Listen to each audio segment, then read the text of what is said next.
منګي غاړه شنه لمن سپینا کنا بل په غاړه زنګي تاوي زنا کنا منګي غاړه شنه لمن سپینا کنا بل په غاړه زنګي تاوي زنا. زما نوم انجینر خالد اقبال دی. زه یو الکتریکل انجینر یم او زه د میا کلي اوسېدونکی یم او کاروبار خو دا د سولر پلانټونو کار کوم 2015 او تر اوسه پورې چې کوم دی نو ما دنیا سیسټم انسټال کړی او شکر دی انسټالوم. زموږ په ملک کې خو تاسو ته پته چې انرژي کرایسس دی ډېر زیات او په خاص کر بیا په اوړي کې ډېر زیات تکلیف وي خلکو ته ډېر مشکلات وي نو د دې وجه چې کوم دی نو دا ډېر یو بهترین څیز دی سولر سیسټم چې څوک یې ولګوي نو هغه ته ډېره غټه پیدا کوي. یو خدای چې د هغه فرض کړو ابدا بجلی استعمالوي نو د هغه بل چې کم دی نو هغه تقریبا 60-70% هغه کمیږي. ورسره چې کم دی نو دا دې کې داسې نه چې بجلی لاړه او بجلی راله دا سیستم پکې نشته دی او بل پکې دا چې بغیر لکه جنریټر او غیره سیستم چې وي نو هغه به لوګي کوله او ډېر ګندګي به جوړوله. اوس چې کم دی نو دا یو رینیویبل انرژي ده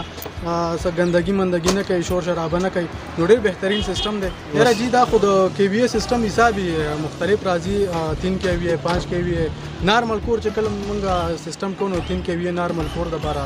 برابر یو په دې باندې تقریبا د 2,20,000 نه واخله 2,50,000 روپۍ پورې راځي. ډے نایټ چې کوم سیستم یو چې صرف د ورځې کار کوي نو هغه 1,60,000-1,70,000 روپۍ پورې راځي چې کله بهترین کار کوي. ما د مونډه بازار کې دکان دی د زیب الکتریسټي او د میا کلي پول سره ټچ زما دکان دی. زما د موبایل نمبر دی 0301 85 27 437 په دې باندې تاسو زموږ سره رابطه کولی شئ. هر قسم سیستم چې نو موږ یو 3 KVA سیستم ولګو د دې اجي صاحب دی او زین سټیل فیکټري چې کوم دی په مونډه کې موږ ولګو او دې کې چې کوم دی نو اوس موږ سٹارټ کو تقریبا د اوبو دپاره موږ ډیزاین کړی دی نو دا تقریبا 2.2 KVA سیستم دی نو ماشاءالله ډېر ښایسته رزلټ ورکړو. باقي به تاسو د حاجي صاحب نه تپوس وکړئ چې دا مطمئن دی او که نه. یاره نور زمان به د دې خو دا پیدا ده چې زموږ خالد خان دلته انجینر صاحب دا اوس دوکان هم کړی دی او ډېر غټ سهولیات دي د اقبال استاد زوی دی الله دې وبخي والد صاحب او هغه دلته کې و په دې ځای باندې زموږ یو کار یو سولر لګولی خو هغه بېکاره و. اوس دا خالد خان راغی او زموږ د اوبو لپاره ځان له دا یو سولر ولګاو د اوبو موټر دپاره لکه 75 موټر به چلیږي ټوله ورځ به چلیږي چې انواري او لکه بجلی سره څه تعلق نه وي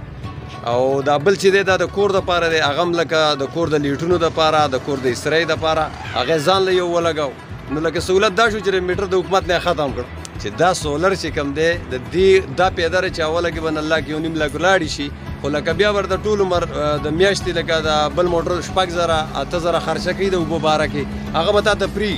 لکه تا ته لیټونه پري شو تا ته ایکسري پري شوه لکه ډېر سهولت د دې سولر دار د بجلی څخه به اړو لینډ دی نو مره د بجلی د میټرو د بیلونو ډېر تنګ کړی وم د دې وجه نه مې دا شي نه ولګول څه خوشحاله یم او ښه مطمئن یم وروره که چا دا ویډیو ګورئ نو بس دغه خالد خان خواله راځئ وروره پیسې مه ورکوئ خو شاتې لګوئ پرې بیل نه لګئ نه خو زموږ چې کوم خاص ضروري کارونه چې کوم دي هغه دا کوي حالانکه ډریل چلی ګلنډر چلی لکه نور لکه صفایانې کوي په هغه باندې مشینري ډریلونو او دا ویړ مشین پرې نه چلو خو هغه واړه ویړ مشینان دي هغه هم چلی لکه داسې نه هغه هم چلی خو موږ پلانې چې کړی هم نه دی او نور دا سولر چې دی دا د اوبو موټرې او لکه د اسرې دپاره لکه عام دغه لپاره ډېر سهولت دی د بجلی نه ایله خلاص کړو الله دې د خالد خان جنت فردوس نصیب کړي. په دې باندې خو اوس زما خیال چې 1.5 لک روپۍ خرچه راغله په هغې باندې 1 لک راغلی نو لکه د لیټونو دپاره هم 1 لک راغلی دا 1.5 لک د اوبو دپاره دا اوس په یو ځل خرچه وه اوس هخوا پرې شو چې دا نوري ده خیره سره جو بځي سبه چلیږي مزید ډېره مننه جي نور زمان خان.